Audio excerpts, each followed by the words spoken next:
For just 1 minute, please pay your full attention. Welcome to Super Science University Bhagavad-Gita, which only can fulfill any of your wishes, aka the real Santa. Plus, it is a permanent solution to any of your problems. It answers every possible question. It will give you permanent happiness with your freedom in the end, the highest, most prime, most secret, and the only complete knowledge which is the source of everything. Please refer to Yatharth Gita by Swami Adgadanand on yatharthgita.com or Spotify, which is the only genuine, therefore complete source of knowledge. Please note incomplete knowledge is dangerous since without it you will stay ignorant. So Krishna says, O Partha, Arjuna, this type of war is like the open door to attain heaven without any effort. This type of war is attained only by the blessed Kshatriyas who desire the pleasure of heaven. In this second sutra, also he is reminding us of the blessedness of a warrior. What is the blessedness of a warrior? What is the blissful for a warrior? What is the fulfillment for a warrior? How can he be fulfilled? How can he be satisfied? How can he be completely filled? War is an opportunity for him. That is where he is put to test, a war. That is where the challenge is. That is where the struggle is. That is where the opportunity to test him. That is the trial by fire test for his being a warrior.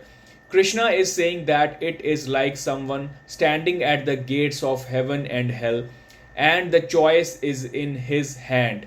If you enter the war, accept the challenge, then the glory of heaven is yours.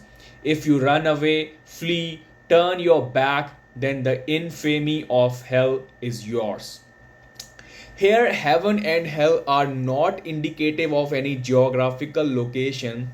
This is the heaven of a warrior. I have heard that two Rajputs went to Akbar's court, young adolescents. The line of mustache had just started appearing, unlike mine. Both of them went in front of Akbar and said that we are two brave men and are present for service. Is there some work for us? So Akbar said, what is the proof of being brave? Both of them looked at each other and laughed. The swords came out. Akbar said, what are you doing? But before Akbar could say anything, the swords shone, sparkled. In a moment, fountains of blood were flowing. Swords have pierced each other's chest. Faces were filled with fountains of blood, and both of them were laughing. And they said, did you get the proof? Because only a warrior can give proof that death can be taken with a smile. So, from where should we get a certificate written? There cannot be any other certificate of bravery other than this live show. Akbar got scared.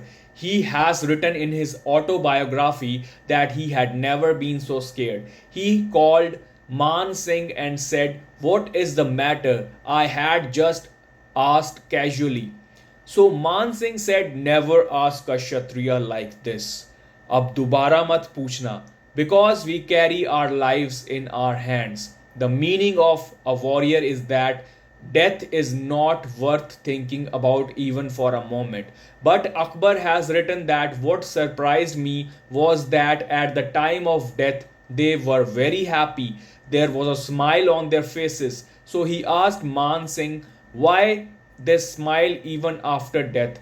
So Man Singh said, whatever could happen to a Kshatriya has happened. The flower has bloomed, satisfied. No one could say that he is not a Kshatriya. The matter is over.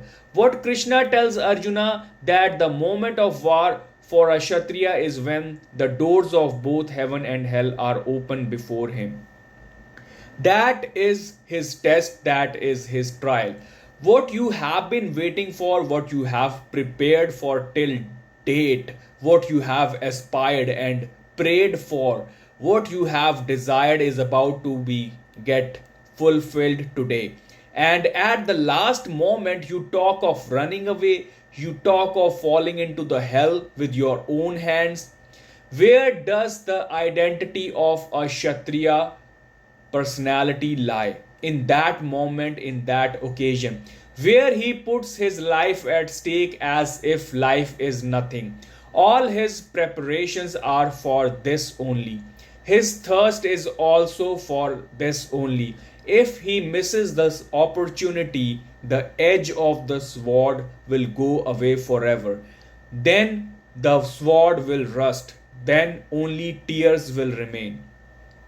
There is an opportunity for everything. There is an opportunity for the wise. There is an opportunity for the traveler of wealth. There is an opportunity for the seeker of service. The one who misses the opportunity regrets it. And when it is the last opportunity for the personality to emerge, as it was in front of Arjuna, perhaps such an opportunity will not come again. Then Krishna says it is right that you are standing at the door of heaven and hell. The choice is in your hands.